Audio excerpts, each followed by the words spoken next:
മുത്തശ്ശി മാവ് ഉണങ്ങിയ സമയത്ത് മുത്തശ്ശി വെട്ടാന്ന് പറഞ്ഞപ്പോ അമ്മ വെട്ടണ്ടോ? ഞാൻ അവിടെ എന്തെങ്കിലും വേറെ ചെടിയൊക്കെ ഇത് കായ്ക്കില്ല. അവര് 3 കൊല്ലം കൊണ്ട് കായ്ക്കുന്ന 8 കൊല്ലം കൊണ്ട് 8 അപ്പൊ നമുക്ക് പിന്നെ ഓരോ കൊമ്പുകളാണ്, പിന്നെ ഒന്നും ഉണ്ടാവുന്നില്ല.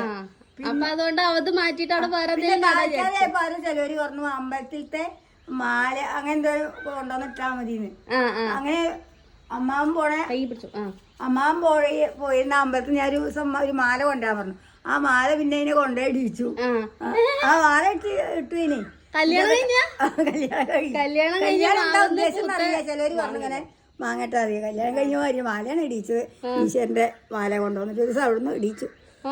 അങ്ങനെ പിന്നെ പിറ്റേത്തെ കല്യാണം വാങ്ങണ്ടായി.